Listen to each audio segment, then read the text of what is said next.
Bueno, hola a todos. Primero, gracias por todos los elogios, comentarios que recibí a raíz de mi podcast anterior y sobre el tema de esas salidas de esparcimiento que primero decretó el presidente y que después de anunciada fue para atrás, digamos, o lo puso en manos de los gobernadores y los intendentes y todo terminó en la nada. Me quiero referir hoy a un tema que es recontrapolémico y donde hay muchísima hipocresía desde un montón de lugares y que tiene que ver con las salidas de presos como consecuencia del coronavirus, ¿no? Hay una sensación en la sociedad que se está, digamos, con la excusa del coronavirus, se está liberando todo tipo de presos y se están liberando legiones de presos donde prácticamente se están cerrando las cárceles, digamos, ¿no? Paradójicamente, cerrar las cárceles implica abrir las puertas y que haya cada vez menos presos. A ver, salieron 2.244 presos en la provincia de Buenos Aires, 1.607 salieron porque cumplieron la pena, ¿no? O fueron liberados por tener un régimen de prisión morigerada. 637 de estos últimos tienen arresto domiciliario, de ellos 437 lo hicieron por pertenecer a algún grupo de riesgo del COVID-19. A ver, como primera conclusión, me parece que tenemos que decir que la liberación de presos como consecuencia del COVID-19, o sea, como consecuencia de la pandemia, se está dando en numerosos países del mundo de todo tipo. Tenés, por ejemplo, desde Irán, que liberó a 85.000 prisioneros, hasta el Reino Unido, que liberó a 4.000, a Francia, que liberó a 9.923, a Estados Unidos, que tiene la población carcelaria más grande del mundo, con 2.300.000 presos, bueno, ha liberado también presos, ¿no? Ahora, el problema no es ese. El problema es a quién se está liberando, qué criterios se está utilizando para liberar presos. Y acá creo yo que viene el conflicto en la Argentina. Porque en todos los países el criterio general es liberar a presos o bien que estén muy próximos a cumplir su condena y que tengan o que hayan cometido, en teoría, que estén procesados porque hayan cometido delitos leves, delitos que no sean graves, ¿no? Y acá la sensación que uno tiene, que digamos, con la excusa del coronavirus, con la excusa de la pandemia, se estén liberando todo tipo de presos, sin ningún criterio, o mejor dicho, sí con un criterio, que es el criterio garantista, el de la doctrina Zaffaroni. El de la doctrina Zaffaroni que dice que en definitiva un preso o un delincuente es una víctima del contexto, es una víctima de el medio ambiente que lo circunda. Básicamente eso es lo que hace Zaffaroni, convirtiendo al victimario en víctima y olvidándose claramente de la víctima, ¿no? Entonces, digo, para empezar, yo creo que este es el nudo del problema, ¿no? Este es el nudo del problema, ¿no? La ideologización en la Argentina y no tener una pauta técnica.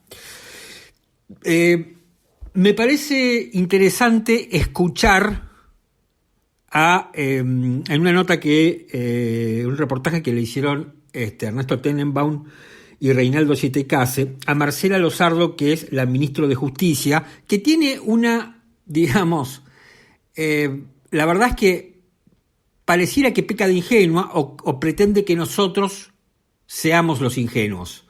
Escuchá lo que dice la ministra Lozardo. Llamamos para eso. Tienen con respecto a... es una sensación equivocada o tal vez transmitida erróneamente, o sea, cuando se dice que no se piensa en las víctimas, el Ministerio de Justicia piensa en las víctimas, tal es así que trabaja con las víctimas, y es un error eso, pensar que no se piensa en las víctimas. El presidente ayer justamente dijo y se manifestó en su oposición a ejercer la facultad del indulto. Y esto es real, y no es una cuestión que le está diciendo porque políticamente ahora fuera necesario, es porque él piensa así y siempre pensó así. Él estuvo siempre en contra del indulto, ¿no?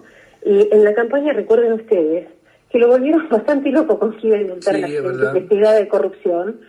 Y siempre dijo el presidente, yo que lo conozco hace 30 y pico de años, pero desde siempre dijo que la medida del indulto era una rémora de la monarquía, y es una frase que repite siempre, pero la repite desde su juventud. O sea, que no esperen que vaya a indultar, y no esperen, y no hay que pensar que no piensan las víctimas. O sea, hay algo que sí me parece que tiene que ser aclarado. El Poder Ejecutivo no detiene ni libera personas, gente. O sea, eso lo hace el Poder Judicial. Losardo básicamente, ¿qué hace? Es lavarse las manos. Eso es lo que hace Losardo. Se lava las manos, dice, nosotros no tenemos mucho que ver, es un tema de los jueces, nosotros no establecemos, no liberamos personas, lo cual es cierto, y nadie dice que el Ejecutivo vaya a liberar personas, pero desde el punto de vista político, el presidente de la Nación y su ministro de Justicia perfectamente pueden establecer una línea y pueden decir qué les parece bien y qué les parece mal, porque si bien Alberto Fernández no va a indultar a nadie, bueno, puede establecer una posición política, ¿no?, que sea inequívoca, ¿no?, y que esté en contra de la liberación de presos violentos o de personas que han cometido delitos graves, porque eso es lo que está pasando. Este es el problema, eso es lo que está pasando. Ahora, uno no ve la contundencia. Y además hay otra cosa. Marcela Losardo es la ministra de Justicia de toda la nación. O sea, solamente ella habla de las cuestiones federales, nada más, que está bien desde el punto de vista de la división de las funciones y del régimen federal, es de lo que debe, digamos, es su función. Ahora, no tenemos que olvidar que es una funcionaria nacional, que puede establecer un parámetro, que puede opinar. Bueno, es muy tibia la opinión de Losardo. Como es muy tibia, porque siendo que está oficiando de vocero del presidente, bueno, evidentemente es muy tibia, es muy tibia la postura del presidente. Cuando al presidente se le preguntaba sobre el tema del indulto, tenía que ver con los casos de corrupción, donde ya no queda nadie, salvo creo que queda Jaime nada más, sobre los casos de corrupción. Y entonces me parece importante tener en cuenta esto. Yo estaba hablando hace un momento sobre el tema ideologizado, ¿no? La ideologización, y no simplemente una cuestión sanitaria, porque es lógico que tiene que haber una cuestión sanitaria, es lógico que tiene que haber medidas para preservar la vida y la salud de aquellos que están privados de su libertad, independientemente de los crímenes que hayan cometido. Por supuesto que sí, pero hay un montón de soluciones antes de mandar a la casa que cumpla la prisión domiciliaria a un violador, por ejemplo, o un asesino, o un femicida, o un torturador. Claramente hay distintos mecanismos que evidentemente, o pareciera, no han sido contemplados. Escucha, que esto me parece importante, sobre este punto, lo que decía en una entrevista con Jonathan Viale el fiscal Marcelo Romero. Es un gran disparate. Obviamente que como fiscal del Ministerio Público, como representante de la comunidad en los procesos penales, estoy en contra. No estoy hablando de los pedidos individuales que hacen los abogados defensores, sean oficiales, sean particulares, respetando el debido proceso, es decir, escuchando al fiscal, escuchando a la víctima y después el juez natural resolviendo. Estoy hablando de una medida generalizada, no sé si impulsada, pero sí fogoneada por funcionarios del Ejecutivo. Por más que ahora se enoje el señor presidente y se enoje el señor gobernador de la provincia de Buenos Aires, hemos visto y hemos escuchado en audios de WhatsApp que se han viralizado a nivel nacional, como el titular de la Comisión de la Memoria, por ejemplo, o altos funcionarios del Ministerio de Justicia de la Nación estaban con los presos prometiendo libertades que ellos no pueden otorgar. Obviamente que las libertades las otorgan exclusivamente los magistrados a cargo de las causas. Por otro lado, me llama la atención que a ningún funcionario, ningún asesor, a ninguno de los genios que están ahí en el poder se le haya ocurrido, por ejemplo, ya que es un tema de salud, consultar a los médicos o a los sanitaristas. Acá a nadie se le haya ocurrido, por ejemplo, en los patios de las cárceles o en los gimnasios o en los talleres, establecer algún hospital de campaña, utilizar los institutos de formación de los servicios penitenciarios, utilizar para el mismo sentido las unidades militares en desuso. En fin, no hay que ser un experto de las Naciones Unidas para pensar en soluciones alternativas a una libertad masiva. Bueno, Pero además Romero, me parece a mí que pone el dedo en la llaga en la hipocresía que tiene el gobierno, en la hipocresía que tiene el Poder Ejecutivo sobre este tema, ¿no? En la hipocresía, con el mayor de los respetos digo esto, que se le escucha decir a la ministra Lozardo haciendo de vocera del presidente de la Nación. Escucha lo que dice Romero en este tramo de esa entrevista sobre cómo se negociaba con los amotinados de las cárceles y qué se les prometía a los amotinados de las cárceles, que es muy interesante porque me parece que también vuelve a surgir el tema de la ideología, vuelve a surgir un poco el tema de esta doctrina Zaffaroni. También que en las negociaciones, entre comillas, que se produjeron en los motines, alguien haya prometido libertades. No, nunca, yo no soy negociador, pero he trabajado codo a codo con negociadores del servicio penitenciario y de la policía en motines, algunos sangrientos, donde lo último que se puede prometer son armas y libertades. No se promete armas y libertades, se puede prometer una pizza, una gaseosa, no sancionarlos, un aire no dar. acondicionado, pero nunca la libertad, ¿no? Nunca. No, porque aparte el negociador no lo puede hacer. Claro. No lo puede hacer, o sea, la libertad la da exclusivamente el juez y después del cumplimiento de un procedimiento. Y ahora no solamente hay que escuchar al fiscal como representante de toda la comunidad, sino a la víctima. Ahora vamos un poco más atrás, vamos a la génesis de toda esta polémica. ¿Cómo empieza esto? Esto empieza con el fallo, ¿no?, del juez Víctor Violini, que en Twitter se presenta como juez, obviamente es el juez de casación penal de la provincia de Buenos Aires, y se presenta como hincha de Racing, que vive en La Plata desde que nació y que es el padre de 4 hijos. Ayer, Víctor Violini escribió un Twitter en realidad tendría que decir, escribió un tuit donde dice: el habeas corpus colectivo que resolví no permite el arresto domiciliario de delitos cometidos con armas, delitos de violencia de género, delitos de abuso sexual o delitos cometidos con violencia. Si dudan, dice Violini, pasen por casación y se les entregará una copia de la resolución. Yo me tomé el trabajo de leer, ¿no?, la resolución de Violini, que consta de 19 páginas, ¿no? La leí tranquilamente. Hay varios argumentos de Violini que son importantes, que están bien fundamentados. Hay muchos argumentos también de los defensores oficiales que hacen la presentación de habeas corpus para que Violini resuelva. Ahora, lo que dice Violini en Twitter no es lo que dice Violini en la resolución, ¿no? Violini dice: yo no permití o no permito que haya arresto domiciliario para aquellos delitos, en definitiva, que han sido graves y violentos. Lo cual no es cierto, porque en el punto 6b de esto, lo que voy a leer ahora no es opinión mía, sino que es del fallo de Violini. En el punto 6b dice Violini: por otro lado, respecto de las personas que se encuentran en situación de riesgo, pero imputadas o condenadas por la comisión de delitos graves, entiendo que corresponde disponer que cada situación sea analizada por parte del juzgado o tribunal que tiene a su cargo a cada prevenido, evaluando la necesidad u oportunidad de disponer una medida de arresto domiciliario, con lo cual ya se contrapone con lo que dice en Twitter, en cuyo caso y cuando corresponda deberá resguardarse la integridad psicofísica de la víctima, o bien asegurando el aislamiento sanitario dentro de la unidad penitenciaria donde cada uno se encuentra alojado, ¿no?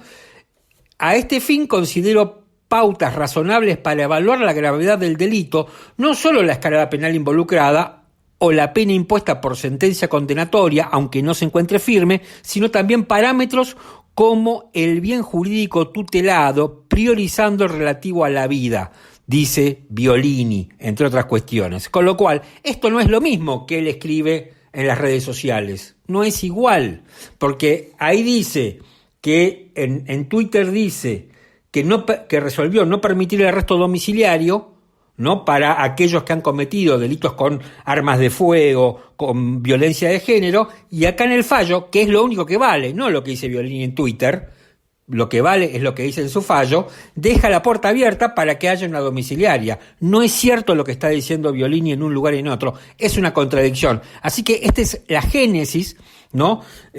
O es parte, o esto es la génesis de toda esta gran controversia, y creo que esto que yo acabo de leer, ¿no?, es el núcleo de todo este gran lío donde hay muchísima hipocresía, ¿no? Vas a escuchar ahora la voz de la oposición. Patricia Bullrich, ministro de Seguridad de Mauricio Macri, decía esto.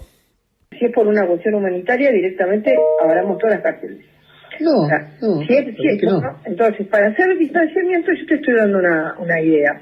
Te estoy planteando abrir lugares que tenés en Campo de Mayo, que tenés en Magdalena, que tenés en el Chaco, en San Peña, que tenés en La Pampa, tenés en un montón de lugares, abrir espacios para que haya distanciamiento, abrir lugares donde vos puedas tener a la gente en la distancia suficiente, liberar a los que les faltan 2 meses para salir, tenés una cantidad de cosas para hacer que significan no abarrotar las cárceles como están abarrotadas en algunos lugares, por ejemplo en la provincia de Buenos Aires. No es el caso del Servicio Penitenciario Federal. Tenés medidas, pero las medidas tienen que pasar 2 filtros. Tienen que pasar el filtro de la víctima y tienen que pasar el filtro de que las personas, estén evaluadas de tal manera que no vayan nuevamente a salir a la calle y generar otro daño hacia la sociedad. Bueno, Patricia Bullrich me parece, ¿no?, que en línea con lo que dice el fiscal Marcelo Romero, tienen un punto, ¿no?, que es, bueno, hay que hacer un análisis caso por caso. O sea, primero claramente hay que, sí se puede disponer de medidas, por ejemplo, una prisión domiciliaria, aquellos que son parte del grupo de riesgo y que, pero que han cometido delitos leves o que están procesados por un delito leve, ¿no? Aquellos que están acusados o que están condenados por delitos graves, bueno, evidentemente se tienen que tomar medidas dentro de las cárceles, ¿no? O establecer lugares donde poder alojar a esos internos, garantizándoles la vida. A ver, a mí me parece que nadie está planteando acá dejar que los presos no se contagien de coronavirus y que mueran como moscas por cientos, y además junto con ellos los guardiacárceles que los custodian. Me parece que ese no es el planteo. Me parece que eso no está en la cabeza de nadie. Sí me parece que no puede estar habiendo presos violentos liberados como consecuencia del coronavirus por una cuestión completamente ideológica, porque nadie en su sano juicio está entendiendo que eso no se puede hacer. Yo no me voy a detener ahora, porque si no esto sería muy largo, pero hay un montón de casos que hablan de violadores, de asesinos, de gente que está que ha sido liberada en la provincia de Buenos Aires, presos de la provincia de Buenos Aires. Por eso lo que dice Violini no es cierto. Porque Violini en su fallo abre la puerta para que los presos que cometieron delitos violentos vayan a la casa. Este es el problema, que no es lo mismo que escribió en Twitter, porque Violini cree que nadie va a leer su fallo. Entonces, igualmente la culpa sola de Violini no es. Hay un montón de gente aquí, me parece, que está siendo bastante hipócrita, comenzando por el presidente de la Nación, porque el presidente de la Nación, si bien no es el encargado porque pertenece a otro poder, perfectamente puede opinar, como lo hemos escuchado, que el presidente estaba en la campaña diciendo que los jueces que habían puesto en prisión a exfuncionarios del kirchnerismo iban a tener que dar cuenta de sus actos. Bueno, el presidente perfectamente podría, ¿no?, ensayar el mismo argumento con estos jueces, como lo hizo en su momento Sergio Massa. Así que me parece que alrededor de todo esto hay bastante hipocresía, ¿no? Y en el medio, como siempre, están las víctimas, ¿no? A las víctimas, que dicho sea de paso, nadie las escucha. Hoy llegamos hasta acá con este podcast. Espero que les haya resultado interesante. Traté de ser lo más equilibrado y objetivo posible en buscar la información de cada lado.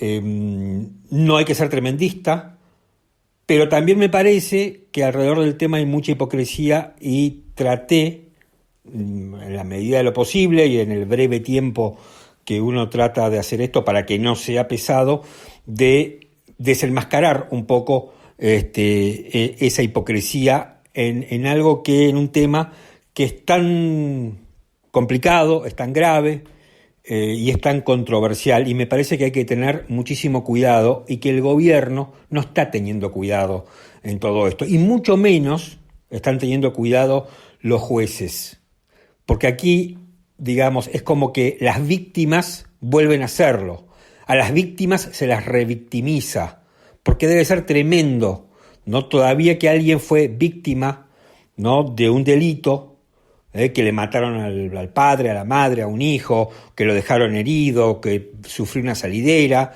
después ver cómo, bueno, alegremente se pone en libertad, ¿no?, al homicida, al violador, y yo trato de no tener posiciones radicalizadas, pero me parece que verdaderamente se está tomando el tema con una ideología que el pueblo argentino ya en su momento dijo, no, esta ideología no va. Gracias, espero que les haya gustado, me encantaría escuchar, leer, ver sus comentarios, y saben que también, además de encontrarme en mis cuentas de las redes sociales, tengo mi sitio personal que es www.martinpiton.net. Ahí pongo las notas de opinión, las que escribo y mis podcasts. Chau y gracias.